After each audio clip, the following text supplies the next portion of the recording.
আরে বন্ধু,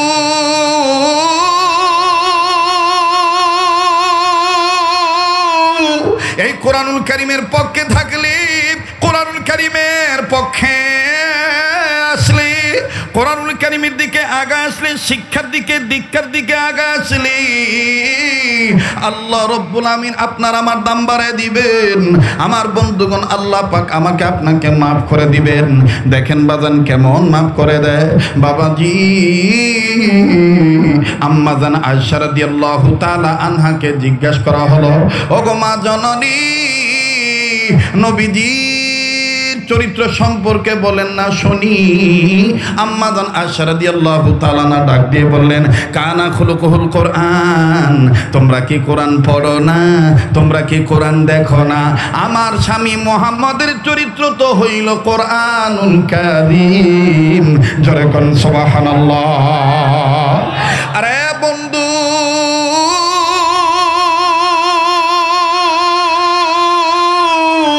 ওই সাহিবুল কোরআন বিশ্বনবী, নবী আর রহমা, নবীজিকে যদি আমি আপনি মেনে নেই, নবীকে যদি আমি আপনি ভালোবাসি, আমার আপনার যদি কোনো ভুলও থাকে, আল্লাহ রব্বুল আলামিন নবীজিকে উসিলা করে আমাকে আপনাকে মাফ করে জান্নাত দিয়ে দিতে পারে।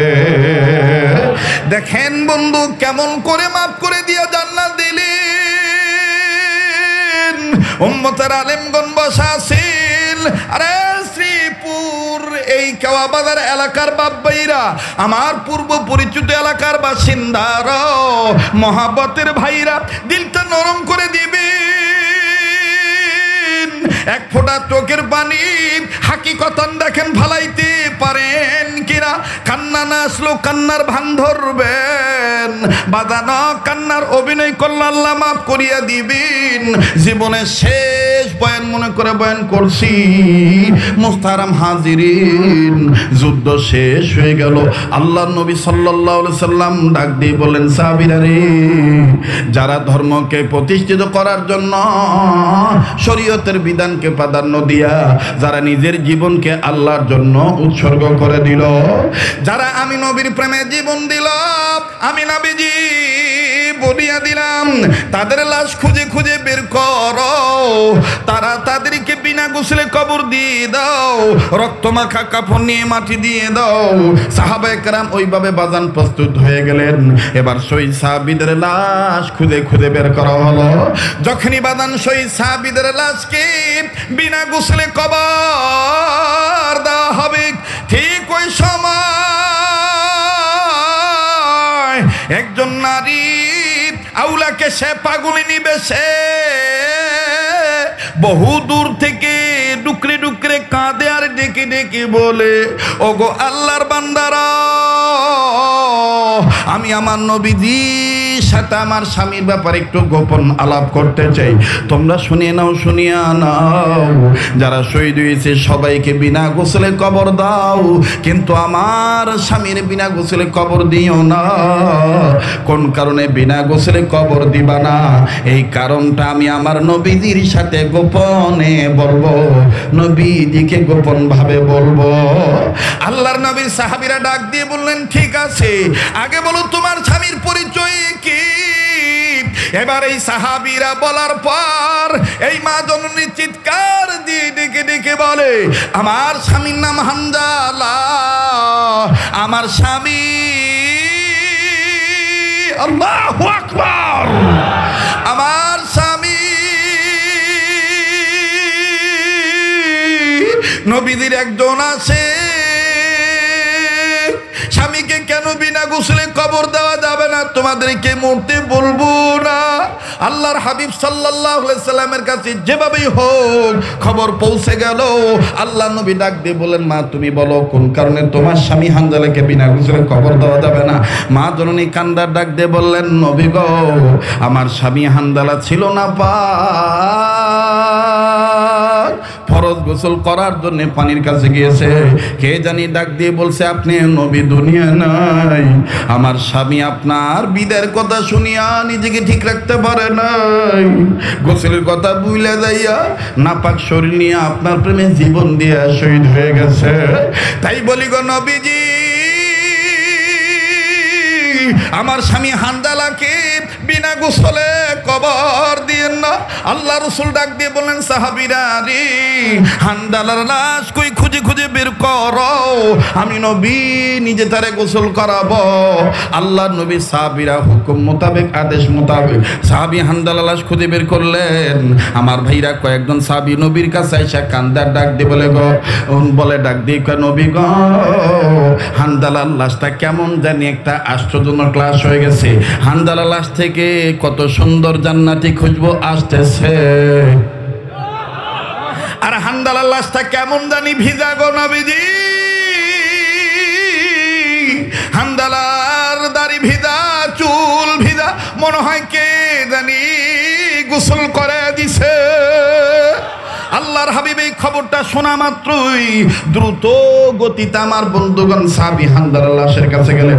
সাহাবী হানজালার লাশ ভিজা দেখিয়া একবার লাশের দিকে তাকায়, আর একবার আসমানের দিকে তাকায়। জিবরাইল আমিন হাজির হয়ে ডাক দিয়ে কয়, ইয়া রাসূলুল্লাহ, চিন্তার কোনো কারণ নাই, যে হানজালা আপনার প্রেমে আল্লাহর বিধানকে প্রাধান্য দিয়া আপনার প্রেমে জীবন দিয়ে শহীদ হইতে পারলো গোসলের কথা ভুলে যাইয়া।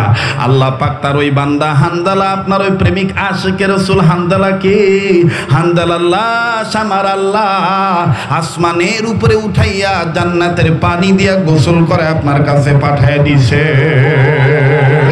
আরে বন্ধু, তাই আর লম্বা করতে চাই না, এখানে অনেক নবীজির অনেক আজকে রাসূলগণ আছেন, আলেমদের মহাব্বতের বন্ধুরা আছেন, কোরআনকে ভালোবাসেন, আমি সবাই বিশ্বাস করি।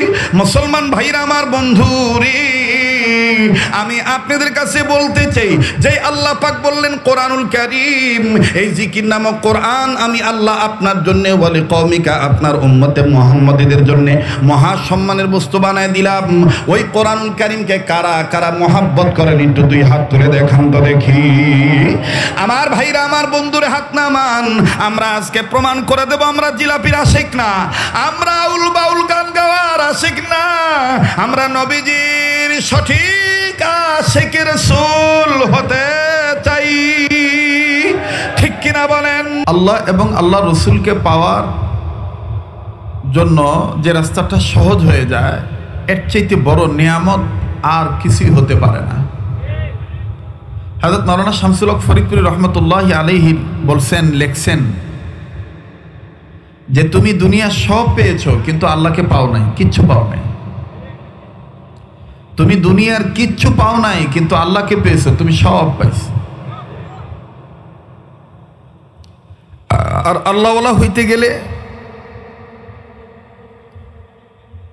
অতি সহজেই আল্লাহওয়ালা হওয়া যায়, বরঞ্চ আল্লাহ থেকে মুখ ফিরে নেওয়াটাই মুমিনদের জন্য বড় কঠিন। ঠিক কিনা বলেন? আমার পরবর্তীতে আপনাদের সামনে আলোচনা করবেন আমার অত্যন্ত পরম স্নেহের মহাব্বতের যুগ শ্রেষ্ঠ বর্তমান বাংলাদেশের জন্য নয়, সারা ভারত উপমহাদেশে তরুণ বয়সে আমাদের যে সমস্ত ওলামে দ্বীনগণ উম্মতকে একেবারে ভেঙে ভেঙে সঠিকভাবে কোরআন সুন্নাহর বিশুদ্ধ আলোচনা শোনান। ভাই ফ্যানটা আমাকে দিয়ে না, ভাই ফ্যানটা বন্ধ করেন, লাগলে অন্যদিকে দেন। আমাদের সেই মুহতারাম হযরতুল আল্লাম হযরত মাওলানা মুফতি আরিফ বিন হাবিব সাহেব, উনি আসবেন যথাসময়ে যথা নিয়মে আপনাদের সামনে মূল্যবান তাকরীর নসিহত পেশ করবেন এবং দোয়া করবেন আপনাদেরকে নিয়ে। আমি ওনার কাছে দোয়া চাই, আপনাদের কাছে দোয়া চাই, আল্লাহর কাছে দয়া চাই। অল্প সময় আমি কথা বলবো, এই অল্প সময় যেন আল্লাহ তাআলা খাস খাস কথাগুলি, যে কথাগুলি আমাদের জন্য জরুর, এগুলি যেন আল্লাহ তাআলা বের করে দেন। বলেন আমিন। আবার বলেন আমিন। কথা বলা এবং কথা শোনা, শিক্ষা গ্রহণ করা এবং শিক্ষা দেওয়া, উভয়টাতেই মূল প্রয়োজন হলো আদবওয়ালা। বলেন কিওয়ালা? আবার বলেন কিওয়ালা? আদবওয়ালা। ইংরেজি বই আপনি ইচ্ছা করলে অজু থাকলেও ধরতে পারবেন, অজু না থাকলেও ধরতে পারবেন, কিন্তু কোরআন শরীফ কিভাবে ধরা যাবে? কথা কয় না। কোরআন শরীফ ধরতে গেলে আপনাকে অজু করতে হবে। এই যে অজুটা যে করবেন, অপবিত্র আছেন, এখন আপনি পবিত্র হবেন, আপনার দিলে যে একটা ভয়, এই যে আপনি অজু করতেছেন, এটাই আপনার আদবওয়ালা জিন্দেগি। আর যদি মনে করেন যে না কোরআন কাগজের পাত পাতা, এটা অজু ছাড়া ধরলে কি আর হইব, ধরে ফেলাইলেন, এটাই হলো আপনার বেয়াদবির জিন্দেগি। এটা কিসের জিন্দেগি? বেয়াদবি জিন্দেগি। হযরত মাওলানা করাচির হযরত হাকিম আখতার সাহেব রহমতুল্লাহ আলাইহি বলেন যে কোন সময়ের, কোন জায়গার, কোন দিনের, কোন মাসের, কোন বৎসরের, কোন ঘন্টার, কোন সেকেন্ডের, কোন ওয়াক্তের, কোন সময়ের আদব যে আল্লাহর কাছে কবুল হয়ে যাবে, এটা দুনিয়ার কেউ জানে না। একজন বুড়া মানুষ হাঁটতেছে, আপনি পিছন থেকে লক্ষ্য করতেছেন মুরব্বীর অনেক কষ্ট হচ্ছে, আপনি দুনিয়ার সব শর্মিন্দার দিকে লাথি মেরে আপনি তার কাছে আগায় গেলেন, যে তার হাতটা ধরে বললেন চাচা আমি আপনাকে আগায় দিই, এই যে একটু আদব দেখাইলেন, হতে পারে এটাই আল্লাহর দরবারে অনেক বড় আমল। আর আপনি কখন কবুল হবেন, আপনাকে আল্লাহ কখন মাফ করে দিবে, কোন আমলের বিনিময়ে যে আল্লাহ তাআলা আপনাকে হেদায়েত দিবে, জান্নাত দিবে, এটা আপনারও জানা নেই, আমারও জানা নেই। এই জন্য যখনই সময় পাবেন, সুযোগ পাবেন, ওই সময় আদব দিয়ে আদবওয়ালাদের কথা শুনতে চাইবেন, শুনবেন, তাহলে দেখবেন আদবওয়ালা জিন্দেগি চলে আসবে। আর আদবওয়ালা জিন্দেগিটাই হলো বন্দেগি। আদবওয়ালা জিন্দেগিটাই হলো বন্দেগি। সুলতান মাহমুদ গজনবী রহমতুল্লাহ আলাইহি, আপনার নাম শুনছেন তো, উনি এক বাড়িতে গিয়েছেন মেহমান হয়ে। আদব দেখেন কত বড় জিনিস। উনি বাড়িতে গেছেন মেহমান হয়ে, কোনো একজনের বাড়িতে গেছেন, তো রাত্রিবেলা উনি শোবেন। হঠাৎ করে খেয়াল করে দেখে যে উনি যেদিকে পা দিবেন ওদিকে একটা তাক আছে, এই তাকের উপরে কোরআন শরীফ রাখা। উনি সাথে সাথে ওই দিকে আর পা দিলেন না, উনি ঘুরে বসলেন। ঘুরে বসে এখন চিন্তা করতেছেন যে কোরআন শরীফটা এখানে, আমি এখন কি করি, না কোরআনটা অন্য ঘরে রেখে আসি। সুলতান মাহমুদ গজনবী রহমতুল্লাহ আলাইহি কোরআন শরীফ অন্য ঘরে নিয়ে যাওয়ার জন্য এক পা বাড়াইছেন, ইতিমধ্যে উনি আবার বলতেছেন না কোরআনের কারণে আমি ঘর চেঞ্জ করি, আমার কারণে কোরআন কেন ঘর চেঞ্জ করবে? চিন্তা করছেন? বসেন বাবা। কোরআনের কারণে আমি ঘর চেঞ্জ করি, আমার কারণে কোরআন কেন ঘর চেঞ্জ করবে?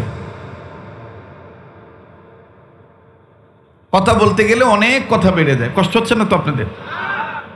হযরত মাওলানা মুহাম্মদুল্লাহ হাফিজি হুজুর রহমতুল্লাহ আলাইহি, যাকে আমাদের বড়রা বলতেন আমিরুল ওয়াক্ত, সময়ের মুরব্বী। কিসের মুরব্বী? সময়ের মুরব্বী। এই আমিরুল ওয়াক্ত মুহাম্মদুল্লাহ হাফিজি হুজুর রহমতুল্লাহ আলাইহি মারা গেছেন অনেক বছর আগে, কিন্তু নাম নেওয়ার সাথে সাথে মনে হচ্ছে এখন মনে হয় জীবিত আছে। কেন? এর কারণ হলো হযরত আলার জিন্দেগিতে বন্দেগীর খবর এইরকম পাওয়া যায় যে কোরআনের সাথে তার অনেক সম্পর্ক ছিল, অনেক সম্পর্ক ছিল। কেমন সম্পর্ক ছিল? আল্লাহু আকবার।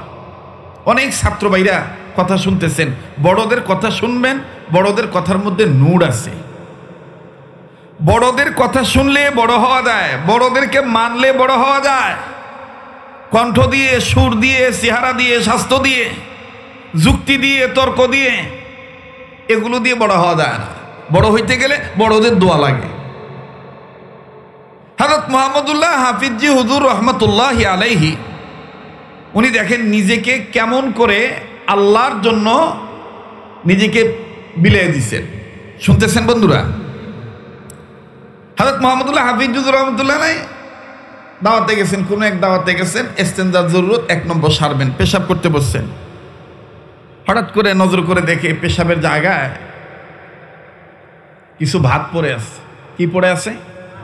বলেন বলেন, আবার বলেন, আরেকবার বলেন। ভাত পড়ে আছে। খাইতো আমরা নাকি? হযরত মুহাম্মদুল্লাহ হাফিজ হুজুর পেশাব করলেন না, বাম হাতের কাপড় গুছাইয়া উনি সুন্দর করে একটা একটা করে ভাত ওই পেশাবের জায়গা থেকে তুললেন। তো খাদেমরা মনে করছে হুজুর মনে ভাত অন্য জায়গায় ফালাই দিবে, কিন্তু খাদেমরা নজর করে দেখলেন মুহাম্মদুল্লাহ হাফিজ হুজুর একবার না ওই ভাতগুলিকে 14 বার ধৌত করলেন। ধুয়ে উনি পকেট থেকে রুমাল বের করে পকেটে রুমালে রেখে দিলেন। যখন খানার সময় আসলো, বাড়িওয়ালা যখন দস্তরখানা বিছাইলেন, তখন উনি পকেট থেকে ওই রুমাল বের করলেন। বের করে বলতেছেন, ভাই আমার মেহনতের খানাটা আগে আমাকে খাইতে দাও। উনি সে ভাতগুলি খেয়ে ফেললেন। আর আজকে আমাদের অনেক মাদ্রাসায় দেখা যায়, অনেক মসজিদের অজুখানা ডেনে দেখা যায় ভাত পড়ে আছে। আপনাদেরকে বলছি না, আমি দেখেছি অনেক জায়গায় ভাত পড়ে আছে, এই ভাতের উপর কপ ফেলাইতেছে, দুনিয়ার আবর্জনা ফেলাইতেছে। তাম দুনিয়া মিলিয়া সব বৈজ্ঞানিকদেরকে মিলে একটা ভাত আপনি তৈরি করে দেখান তো দেখি। আমার ভাইরা, হযরত মুহাম্মদুল্লাহ হাফিজ হুজুর রহমতুল্লাহ আলাইহি সে খানাগুলি খেয়ে ফেললেন, সে ভাত খেয়ে ফেললেন। এখানেই শেষ নয়, হযরত মুহাম্মদুল্লাহ হাফিজ হুজুর রহমতুল্লাহ আলাইহি জীবনীতে পাওয়া যায় হযরত হাফিজ হুজুর এত বেশি জিকির করতেন, এত বেশি জিকির করতেন। হযরত মুহাম্মদুল্লাহ হাফিজ হুজুর রহমতুল্লাহি আলাইহি উনি জিকির করতে করতে করতে করতে করতে করতে ওনার জবানটাকে জিকিরকারী বানায় ফেলাইছিলেন। এজন্য আমাদের বড়রা বলেন যে জবানকে জাকের বানাও, দিলকে শাকের বানাও। বলেন, জবানকে কি বানাইতে হবে? জাকের বানাইতে হবে, দিলকে শাকের বানাইতে হবে। আর জিকিরকারী ব্যক্তিকে দেখলেই বোঝা যায় যে এই ব্যক্তিটা জিকিরকারী, তার চেহারার মধ্যে আলাদা একটা নূর থাকে। কথা বলেন ঠিক কিনা? আর শুকরিয়া আদায়কারী বান্দাকে দেখলেই বোঝা যায় যে এই লোকটা অল্পে তুষ্টি, কানাত আছে তার মধ্যে। এই জন্য জবানকে জাকের বানাও, দিলকে শাকের বানাও। হযরত মুহাম্মদুল্লাহ হাফিজ হুজুর রহমতুল্লাহ আলাইহি এত বেশি জিকির করতেন, বাজারে যাইতেন, বাগুন কত কেজি, এত কেজি, আল্লাহ আল্লাহ আল্লাহ আল্লাহ। তার মানে বড়রা বলতেন যে মুহাম্মদুল্লাহ হাফিজ হুজুর যখন ঘুমাইতেন ওনার চোখ বন্ধ থাকতো, জবান খোলা থাকতো। এখানে শেষ নয়, মুহাম্মদুল্লাহ হাফিজ হুজুর রহমতুল্লাহি আলাইহির জীবনীতে পাওয়া যায় যে হযরত বাথরুমে যাচ্ছেন, বাথরুমে যাওয়ার আগে উনি সুন্দর করে কাপড় গুছাইলেন যাতে নাপাক নাজাসি না লাগে। কিন্তু মুরিদরা, খাদেমরা, সাথীরা নজর করে দেখলেন হযরত মুহাম্মদুল্লাহ হাফিজ হুজুর পাঞ্জাবি বা জুব্বা বান্দার পাশাপাশি উনি নিজের জিহ্বাটাকে বের করলেন। জিহ্বাটাকে বের করে উপরের দাঁতের আগা দিয়ে নিচের দাঁতের আগা দিয়ে শক্ত করে জিহ্বার মাথাটার মধ্যে এইভাবে কামড় দিয়ে জাতা দিয়ে বাথরুমে ঢুকলেন। লোকেরা বলতেছে ঘটনা কি? মুহাম্মদুল্লাহ হাফিজ হুজুর জিহ্বায় কামড় দিয়ে বাথরুমে ঢুকলো কেন? বাথরুম থেকে বের হইলেন, নজর করে দেখতেছেন মুহাম্মদুল্লাহ হাফিজ হুজুরের জিহ্বা কেটে রক্তের ফোঁটা গালসি বেয়ে বেয়ে পড়তেছে। জিজ্ঞাসা করতেছে সাথীরা, হযরত ক্যা হো গাই? হযরত কি হলো এটা? দেখলাম আপনি ভালো মানুষ গেলেন কিন্তু এইভাবে রক্ত পড়তেছে, বুঝলাম না। মুহাম্মদুল্লাহ হাফিজ হুজুর বলতেছেন আমার জিহ্বাটা বেহায়া হয়ে গেছে, আমার জিহ্বাটা বেহায়া হয়ে গেছে। এ ঘুমাইলো আল্লাহ বলতে চায়, খাইতে বসলো আল্লাহ বলতে চায়, বাথরুমে যাব, বাথরুমে গেলেও সে খালি আল্লাহ বলতে চায়, লাফালাফি করতে চায়। আচ্ছা ভাই তোমরা বলো বাথরুমে কি আল্লাহ বলা জায়েজ আছে? এই জন্য এই বেটারে আমি সাজা দিছি।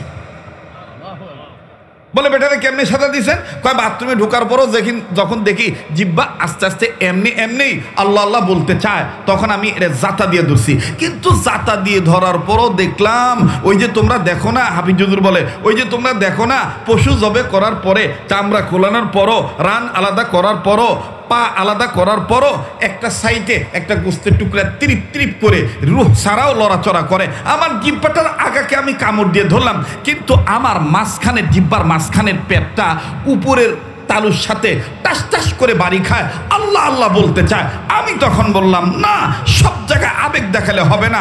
এই জিহ্বা, তোকে তো বানাইছে আল্লাহ, আল্লাহ তো তোর ক্ষেত্রে আমাদেরকে বুঝিয়ে দিয়েছে ওয়ালিসানা ওয়া শাফাতাইন। এই জিহ্বা, শুধু তুই নয়, আমি মুহাম্মদুল্লাহ হাফিজি যেই চোখ দিয়া দুনিয়ার সব কিছু দেখি, আল্লাহ আমাকে দেখায়, এই চোখটাও তো আল্লাহর দেওয়া। আলাম নাজআল্লাহু আইনাইন, এটা আল্লাহর দেওয়া। আমি যে জিহ্বা নাড়িয়ে কথা বলি, এটাও আল্লাহর দেওয়া। আর আমি যে কান দিয়ে শুনি, এটা আমার আল্লাহর দেওয়া কান। অতএব আমি মুহাম্মদুল্লাহ হাফিজি বলতে চাই, এই বাথরুমের ভিতরে ঢুকে দিলে দিলে ইস্তেগফার পড়বো, আল্লাহর কাছে মাপ চাইবো, তোকে আমি নড়তে দেব না। যা নড়াচড়া এই বাথরুম থেকে বের হওয়ার পরে। শোনো ভাই, আমি এইভাবে নবীজির সুন্নত মেনে আমি জিহ্বাকে আটকাইলাম, কিন্তু আটকাইলে কি হবে? এত নড়াচড়া করতে চাইছে, আমিও ছাড়ি নাই। দাঁতের শক্ত আঘাতে আমার জিহ্বাটা কেটে রক্তের ফোঁটা গাল বেয়ে বেয়ে পড়তেছে। এটা হলো আল্লাহদের কথা। আমার ভাইরা, আমার বন্ধুগণ, এই জন্য এই যে কয়েকদিন পর আসতেছেন আমাদের অন্যতম একজন মুরব্বী, গোটা বিশ্বের মুরব্বী, আলেমদের সেরেতাজ হযরতুল আল্লামা মুফতি তাকি উসমানী দামাত বারাকাতুল্লাহ আলিয়া, আল্লাহ হযরতের সফরকে আমাদের বাংলাদেশের জন্য কবুল করেন, ভরপুর নিয়ামত আকারে আল্লাহ তাআলা কামিয়াবি দান করেন। আবার বলেন না আমিন। আমার বন্ধুগণ, আমার ভাইরা, ওই পাকিস্তানের একজন বক্তা, একজন মুফাসসির, একজন মুজাহিদ আমাদের বাংলাদেশে আসতেন। তখন আমি খুব ছোট ছিলাম। কষ্ট হচ্ছে নাকি আপনাদের? তো বিভিন্ন জায়গায় সিরাত মাহফিল হইতো। ছাত্র জামানায় হযরত উর্দুতে বয়ান করতেন, সবসময় হযরত উর্দুতে বয়ান করতেন, আবার মাঝে মাঝে বাংলাও বলতেন। তো ওনার নাম হইল সৈয়দ শাহ আব্দুল মজিদ নদীম রহমতুল্লাহি আলাইহি। আব্দুল মজিদ নদীম রহমতুল্লাহি আলাইহি একদিন এক সিরাত সম্মেলনে হযরত হাকিমুল উম্মত আশরাফ আলী থানভী রহমতুল্লাহর কথা বলতে যাইয়া মুহাম্মদুল্লাহ হাফিজ হুজুর কথা, আমি তখন ছাত্র জীবনে এটা শুনছিলাম, ওই সুরে, ওনার সুরে উনি বলছিলেন। এখন ওই রকম আমি বলতে পারবো কিনা জানি না, তখন উনি এই সুর দিয়ে বলতেন, এ बंगाली भाइयों, मैं क्या बात कहते हैं, मेरे बात खूब ख्याल कर सुन और मौत तक याद रख। सारे बंगला में मोहम्मदुल्लाह हाफिज जी जिस आदमी का नाम है, उस आदमी मोहम्मदुल्लाह हाफिज नहीं, उस आदमी सारे बंगला के लिए अशरफ अली थानवी है। উনি বলতেন এইভাবে, সুর দিয়ে চমৎকার ভাবে বলতেন, মোহাম্মদুল্লাহ হাফিজ জি না, সে আশরাফ আলী থানভী।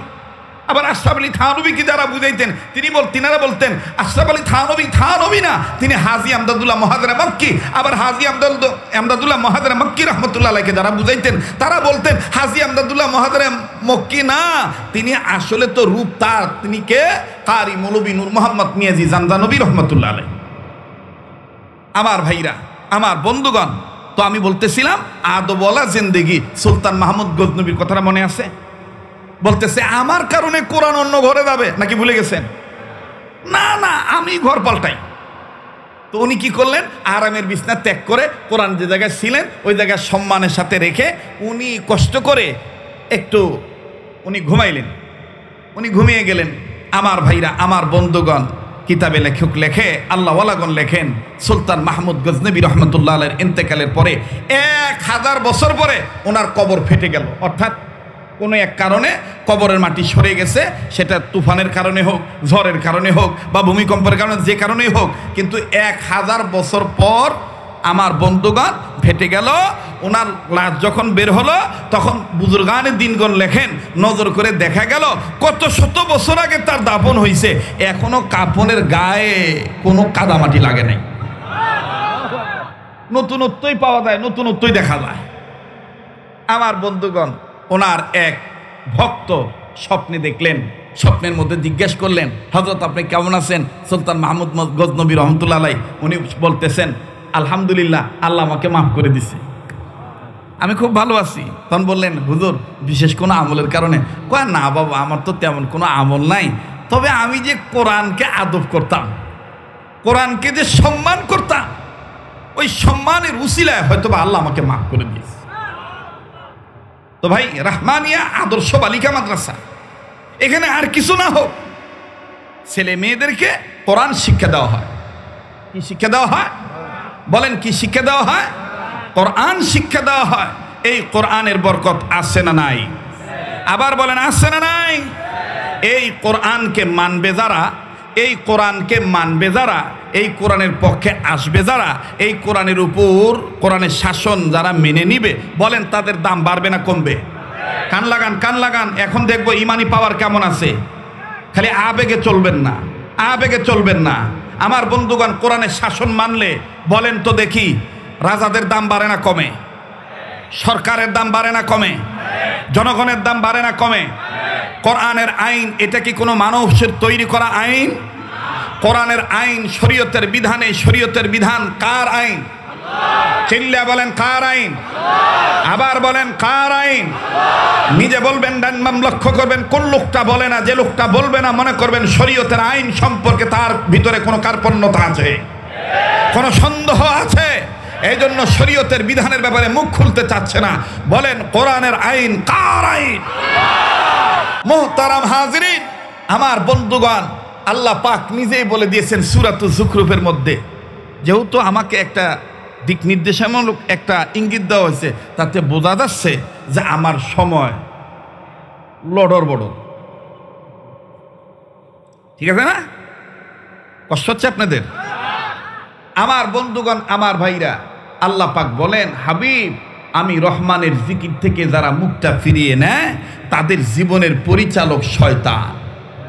তাদের জীবনের পরিচালক কে?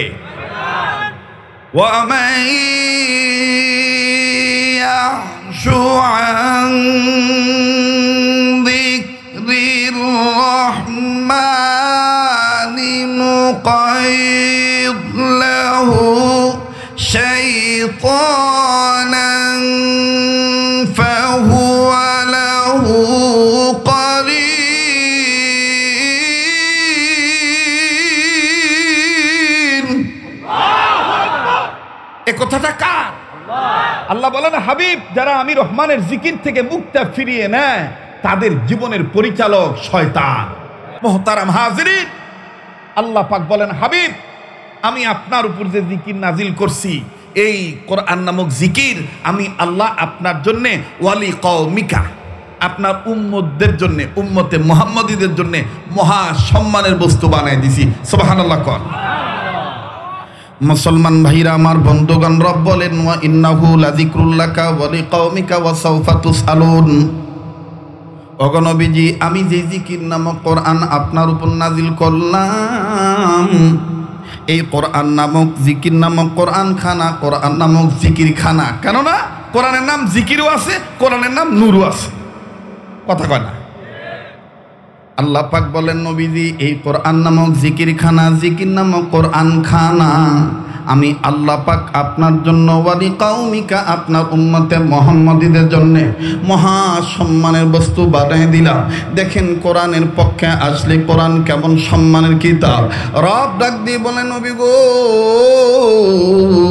যারা মানুষ হিসেবে জন্ম নিয়েছে, এই মানুষগুলি যদি আমি আল্লাহর কোরআনের দিকে আগায় আসে, আমি আল্লাহর ডাকে সাড়া দেয়, আমি রব তাদের দুইটা জিনিস পুরস্কার দেব। রব বলেন, আল্লাহু ইয়াদউ ইলাল জান্নাতি ওয়াল মাগফিরাহ। আমি আল্লাহ পাক বলে দিলাম, যারা মানুষ, এই মানুষগুলি যদি আমি আল্লাহর ডাকে সাড়া দেয়, আমি আল্লাহ তাদের জীবনের গুনাহ মাফ করে দেব, আমুলনামায় জান্নাত লিখে ধন্য করে দেব। এ কথা কার? আবার বলেন, কার? আল্লাহ বলেন, যারা আমার ডাকে সাড়া দিবে। এখন আল্লাহর ডাক কোন ডাক? আল্লাহর ডাক উম্মতের হক্কানি আলেমদের ডাক। আল্লাহর ডাক আল্লাহ ওয়ালাদের ডাক। আল্লাহর ডাক জান্নাত প্রাপ্ত বান্দাদের ডাক। কথা বলেন ঠিক কিনা? আল্লাহর ডাক যারা সিরাতুল মুস্তাকিমের অন্তর্ভুক্ত তাদের ডাক। আল্লাহর ডাক যারা নিয়ামত প্রাপ্ত বান্দা তাদের পথ। কথা বলেন ঠিক কিনা?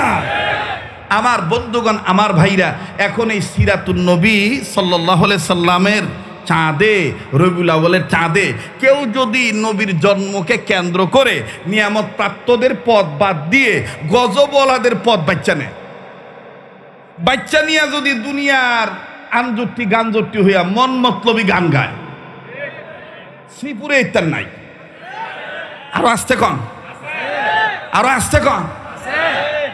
আপনি মদিনায় যাবেন ভালো কথা, মদিনায় যেতে চাচ্ছেন ভালো কথা, কিন্তু মদিনাওয়ালা তো কোনোদিন গাঞ্জা খায় নাই, ওদের কথা আসতে বলে। মদিনাওয়ালা তো কোনোদিন নাপাক থাকেন নাই, মদিনাওয়ালার কাছে তো কোনোদিন দুর্গন্ধ পাওয়া যায় নাই, মদিনাওয়ালা তো কোনোদিন অন্ধকারের নবী ছিল না।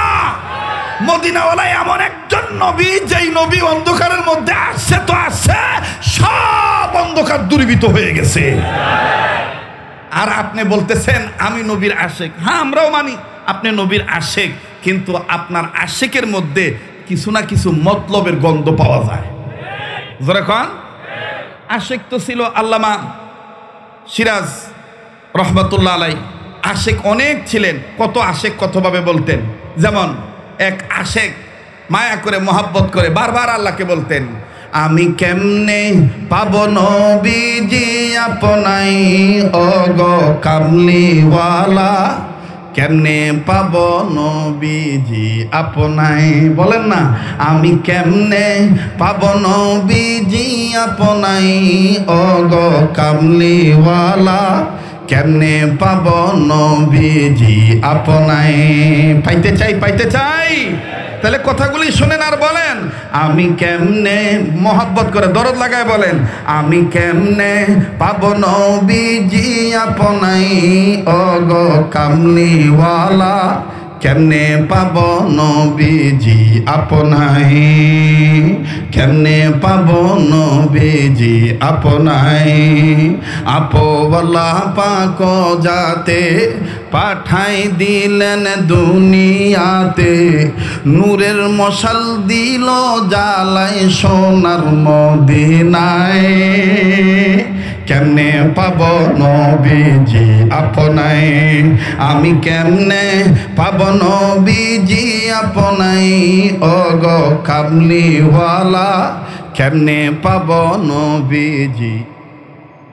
মাশাআল্লাহ, সাল্লাল্লাহু আলাইহি ওয়াসাল্লাম ওয়াদা করতে পারেন, হুজুর আজকের এই রহমানিয়া আদর্শ বালিকা মাদ্রাসার মাহফিল থেকে রবিউল আউয়ালের চাঁদে ওয়াদা করতেছি, যত ব্যস্ত থাকি দৈনন্দিন জীবনে কমপক্ষে 100 বার দুরূদ শরীফ সাল্লাল্লাহু আলাইহি সাল্লাম পাঠ করব। কারা কারা তৈরি আছেন ইনশাআল্লাহ? আল্লাহ কবুল করেন, বলেন আমিন। আমি কেমনে পাব নবীজি আপনাই ওগো কামলিওয়ালা, কেমনে পাব নবীজি আপনাই। বলেন না, আমি কেমনে পাব নবীজি আপনাই ওগো কামলিওয়ালা, কেমনে পাব নবীজি আপনাই সাল্লাল্লাহু আলাইহি ওয়াসাল্লাম। তো বলতেছিলাম ভাই, কোরআন শরীফ, কোরআনুল মাজিদকে মেনে নিলে জীবন দাম বাড়ে না কমে? আবার বলেন, বাড়ে না কমে?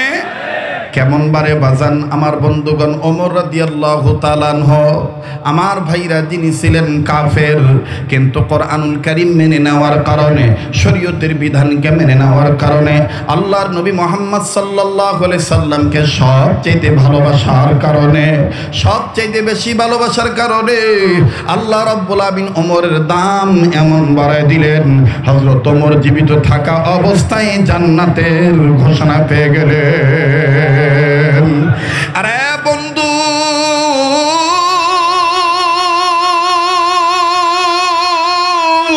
এই কোরআনুল কারীমের পক্ষে থাকলে, কোরআনুল কারীমের পক্ষে আসলে, কোরআনুল কারীমের দিকে আগা আসলে, শিক্ষার দিকে, দীক্ষার দিকে আগা আসলে আল্লাহ রাব্বুল আমিন আপনার আমার দাম বাড়ায় দিবেন। আমার বন্ধুগণ, আল্লাহ পাক আমাকে আপনাকে মাফ করে দিবেন। দেখেন বাজান কেমন মাফ করে দেয়। বাবাজি, আম্মা জান আয়েশা রাদিয়াল্লাহু তাআলা আনহাকে জিজ্ঞাসা করা হলো, ওগো মা জননী, নবীজির চরিত্র সম্পর্কে বলেন না শুনি। আম্মা জান আয়েশা রাদিয়াল্লাহু তাআলা আনহা ডাক দিয়ে বললেন, কানা খুলুকুল কোরআন, তোমরা কি কোরআন পড়ো না? তোমরা কি কোরআন দেখো না? আমার স্বামী মুহাম্মদের চরিত্র তো হইল কোরআনুল কারীম। জোরে কোন সুবহানাল্লাহ। আরে বন্ধু,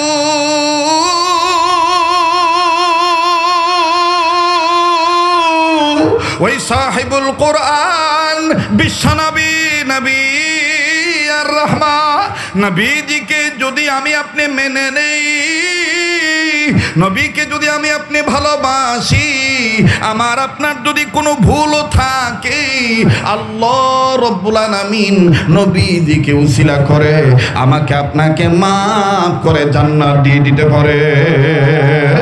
দেখেন বন্ধু, কেমন করে মাফ করে দিয়া জান্নাত দিলেন। উম্মতের আলেমগণ বসা আছেন। আরে শ্রীপুর এই কেওয়া বাজার এলাকার বাব্বাইরা, আমার পূর্ব পরিচিত এলাকার বাসিন্দারা, মহাব্বতের ভাইরা, দিলটা নরম করে দিবেন। এক ফোঁটা চোখের পানি হাকিকতান দেখেন ফালাইতে পারেন কিনা? কান্না না আসলেও কান্নার ভান ধরবেন। বাজানো কান্নার অভিনয় করলে আল্লাহ মাফ করিয়া দিবেন। জীবনের শেষ বয়ান মনে করে বয়ান করছি। মুহতারাম হাজিরিন, যুদ্ধ শেষ হয়ে গেল। আল্লাহ নবী সাল্লাল্লাহু আলাইহি সাল্লাম ডাক দিয়ে বললেন, সাহাবীরা রে, যারা ধর্মকে প্রতিষ্ঠিত করার জন্য শরীয়তের বিধানকে প্রাধান্য দিয়া যারা নিজের জীবনকে আল্লাহর জন্য উৎসর্গ করে দিল, যারা আমি নবীর প্রেমে জীবন দিল, আমি নবীজি বলিয়া দিলাম, তাদের লাশ খুঁজে খুঁজে বের করো। তারা তাদেরকে বিনা গোসলে কবর দিয়ে দাও, রক্ত মাখা কাফন নিয়ে মাটি দিয়ে দাও। সাহাবায়ে কেরাম ওইভাবে বাজান প্রস্তুত হয়ে গেলেন। এবার শহীদ সাহাবীদের লাশ খুঁজে খুঁজে বের করা হলো। যখনই বাজান শহীদ সাহাবীদের লাশকে বিনা গোসলে কবর দেওয়া হবে, ঠিক ওই সময় একজন নারী আউলাকে সে পাগলি নিবে, সে বহু দূর থেকে ডুকরে ডুকরে কাঁদে আর ডেকে ডেকে বলে, ওগো আল্লাহর বান্দারা, আমি আমার নবীজির সাথে আমার স্বামীর ব্যাপারে একটু গোপন আলাপ করতে চাই। তোমরা শুনিয়ে নাও, শুনিয়া নাও। যারা শহীদ হয়েছে সবাইকে বিনা গোসলে কবর দাও, কিন্তু আমার স্বামীর বিনা গোসলে কবর দিও না। কোন কারণে বিনা গোসলে কবর দিবা না? এই কারণটা আমি আমার নবীজির সাথে গোপনে বলবো, নবীজিকে গোপন ভাবে বলবো। আল্লাহর নবীর সাহাবীরা ডাক দিয়ে বললেন, ঠিক আছে, আগে বলো তোমার স্বামীর পরিচয় কি? এবার এই সাহাবীরা বলার পর এই মা জননী চিৎকার দিয়ে ডেকে ডেকে বলে, আমার স্বামীর নাম হানজালা। আমার স্বামী, আল্লাহু আকবার, আমার স্বামী নবীদের একজন আছে। স্বামীকে কেন বিনা গোসলে কবর দেওয়া যাবে না তোমাদেরকে মরতে বলবো না। আল্লাহর হাবিব সাল্লাল্লাহু আলাইহি সাল্লামের কাছে যেভাবেই হোক খবর পৌঁছে গেল। আল্লাহ নবী ডাক দিয়ে বলেন, মা তুমি বলো কোন কারণে তোমার স্বামী হানজালাকে বিনা গোসলে কবর দেওয়া যাবে না? মা জননী কান্দার ডাক দিয়ে বললেন, নবী গো, আমার স্বামী হানজালা ছিল না পাক, ফরজ গোসল করার জন্য পানির কাছে গিয়েছে। কে জানি ডাক দিয়ে বলছে, আপনি নবী দুনিয়া নাই। আমার স্বামী আপনার বিদায়ের কথা শুনিয়া নিজেকে ঠিক রাখতে পারে নাই, গোসলের কথা ভুলে যাইয়া নাপাক শরীর নিয়ে আপনার প্রেমে জীবন দিয়ে শহীদ হয়ে গেছে। তাই বলি গো নবীজি, আমার স্বামী হানজালাকে বিনা গোসলে কবর দিয়েন না। আল্লাহ রাসূল ডাক দিয়ে বললেন, সাহাবীরা রে, হানজালার লাশ কই খুঁজে খুঁজে বের করো, আমি নবী নিজে তারে গোসল করাবো। আল্লাহ নবী সাহাবীরা হুকুম মোতাবেক, আদেশ মোতাবেক সাহাবী হানজালার লাশ খুঁজে বের করলেন। আমার ভাইরা কয়েকজন সাহাবী নবীর কাছে আইসা কান্দার ডাক দিয়ে বলে ডাক দিয়ে, নবী গো, হানজালার লাশটা কেমন জানি একটা আশ্চর্য জন্য ক্লাস হয়ে গেছে। হানজালা লাশ থেকে কত সুন্দর জান্নাতি খুশবু আসতেছে। আর হানজালার লাশটা কেমন জানি ভিজা গো নবীজি, হানজালার দাড়ি ভিজা, চুল ভিজা, মনে হয় কে জানি গোসল করে দিছে। আল্লাহর হাবিব এই খবরটা শোনা মাত্রই দ্রুত গতিতে আমার বন্ধুগণ সাহাবী হানজালার লাশের কাছে গেলেন। সাহাবী হানজালার লাশ ভিজা দেখিয়া একবার লাশের দিকে তাকায় আর একবার আসমানের দিকে তাকায়। জিবরাইল আমিন হাজির হয়ে ডাক দিয়ে কয়, ইয়া রাসূলুল্লাহ, চিন্তার কোনো কারণ নাই, যে হানজালা আপনার প্রেমে আল্লাহর বিধানকে প্রাধান্য দিয়া আপনার প্রেমে জীবন দিয়ে শহীদ হইতে পারলো, গোসলের কথা ভুলে যাইয়া আল্লাহ পাক তার ওই বান্দা হানজালা আপনার ওই প্রেমিক আশিকে রাসূল হানজালাকে, হানজালার লাশ আমার আল্লাহ আসমানের উপরে উঠাইয়া জান্নাতের পানি দিয়া গোসল করে আপনার কাছে পাঠিয়ে দিছে। আরে বন্ধু, তাই আর লম্বা করতে চাই না, এখানে অনেক নবীজির অনেক আজকে রাসূলগণ আছেন, আলেমদের মহাব্বতের বন্ধুরা আছেন, কোরআনকে ভালোবাসেন, আমি সবাই বিশ্বাস করি। মুসলমান ভাইরা আমার বন্ধুরে, আমি আপনাদের কাছে বলতে চাই যে আল্লাহ পাক বললেন কোরআনুল কারীম, এই জিকির নামক কোরআন আমি আল্লাহ আপনার জন্য বলে কওমিকা, আপনার উম্মতে মুহাম্মাদীদের জন্য মহা সম্মানের বস্তু বানায় দিলাম। ওই কোরআনুল কারীমকে কারা কারা মহব্বত করেন একটু দুই হাত তুলে দেখান তো দেখি। আমার ভাইরা আমার বন্ধুরে হাত নামান। আমরা আজকে প্রমাণ করে দেব আমরা জিলাপির আশিক না, আমরা আউল বাউল গান গাওয়ার আশিক না, আমরা নবীজির সঠিক আশিকের রাসূল হতে চাই। ঠিক কিনা বলেন? কোরআনকে সম্মানের কিতাব বানাইছেন কে? কাদের জন্যে?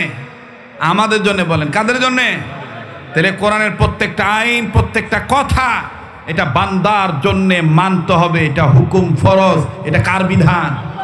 এখন কেউ যদি বলে আমরা শরীয়তের বিধান মানি না, অথবা মৌলবাদীদের সাথে আমাদের কোনো সম্পর্ক নাই, আমরা বলতে চাই চাচা চাচা আমনের এই ডায়লগ চলতো না। এটা তবলিগওয়ালাদের বাংলাদেশ, এটা চরমনায়ের মুজাহিদদের বাংলাদেশ, এটা মুফতি আমিনীর বাংলাদেশ, এটা শাইখুল হাদিস মরহুম আল্লামা আজিল হকের বাংলাদেশ, এটা ইসলামী আন্দোলন করেনওয়ালা মুজাহিদদের বাংলাদেশ, এটা মরহুম মাওলানা দেলোয়ার হোসেন সাইদির বাংলাদেশ। এই দেশে যারা বলবে কোরআনের সাথে আমাদের সম্পর্ক নাই, শরীয়তের বিধান আমরা মানতে চাই না, তাদেরকে আমরা বলতে চাই তোমাদের সাথে আমাদের কোনো সম্পর্ক থাকবে না। এই খালি আছে আজানের তালে সূরা, এটা আজানের চাইতে বড় না রে, কথা কয় না। যে বিষয় নিছিলাম এই বিষয়টা ঠিক আছে না? কোরআনকে সম্মানের কিতাব বানাইছেন কে? আল্লাহ রাসূল বলেছেন খায়রুকুম মান তাআল্লামাল কোরআনা ওয়া আল্লামা, তোমাদের মধ্যে ওই ব্যক্তি উত্তম ব্যক্তি, দামি ব্যক্তি, সম্মানিত ব্যক্তি যে ব্যক্তি নিজে কোরআন শিক্ষা গ্রহণ করে এবং অপরকে কোরআন শিক্ষা দেয়। ঠিক কিনা বলেন? তাইলে আমরা এই উত্তমের পক্ষে থাকতে রাজি আছি না নাই? কোরআনের পক্ষে থাকতে রাজি আছি না নাই? তাহলে আমাদের পরিষ্কার হিসাব আমাদের বুঝে আনতে হবে যে এই সম্মানের জিনিস এই জীবনে এই দুনিয়াতে টিকিয়ে রাখতে গেলে এই কোরআন যে মাদ্রাসাগুলিতে পড়ানো হয়, শিক্ষা দীক্ষা দেওয়ানো হয়, এই মাদ্রাসাগুলিকে আমাদের আবাদ করে রাখতে হবে, বিবাদ বাদ দিয়ে। ঠিক কিনা বলেন?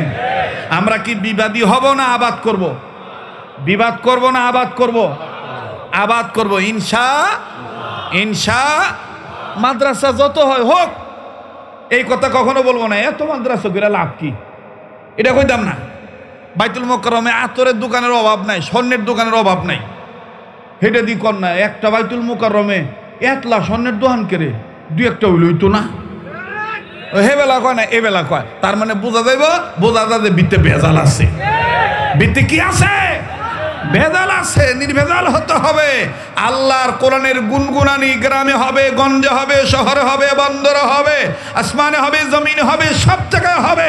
একজন মুমিনের তামান্না থাকবে জীবনের শুরু থেকে মৃত্যু পর্যন্ত কোরআন নিয়ে থাকবো, কোরআন নিয়েই মরবো, কোরআন নিয়েই চলবো। যারা মানতে দিতে চাইবে না তাদেরকে পরিহার করব, কোরআনকে পরিহার করব না। বেঁচে থাকলে আবার দেখা হবে ইনশাআল্লাহ। ভাই না ভালো? আমার ভাইরা, বেঁচে থাকলে আবার দেখা হবে ইনশাআল্লাহ। নিজেরা আপনারা আমল করবেন এবং অন্যজনকে আমলের জন্য উৎসাহিত করবেন।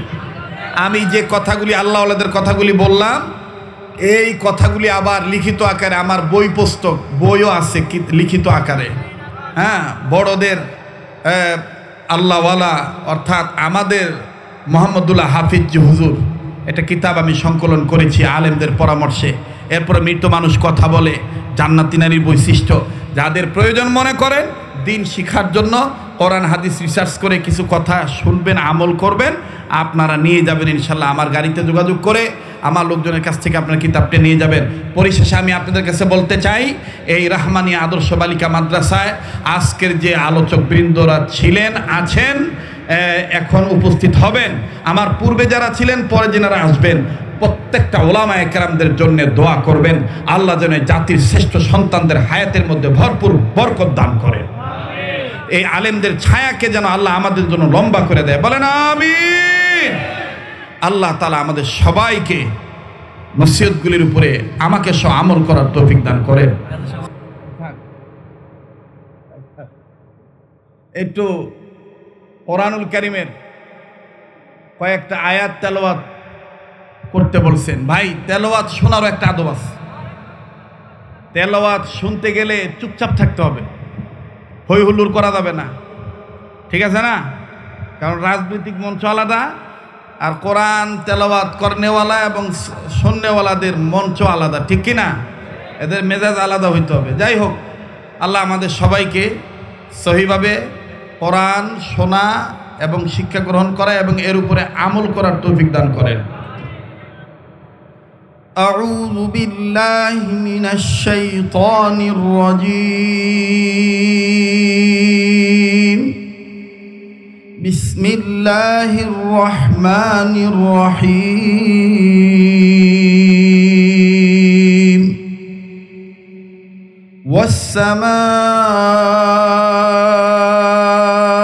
ওয়াস-সামা'i যাতির রাজ'i ওয়াল আরদি যাতিস সাদ'i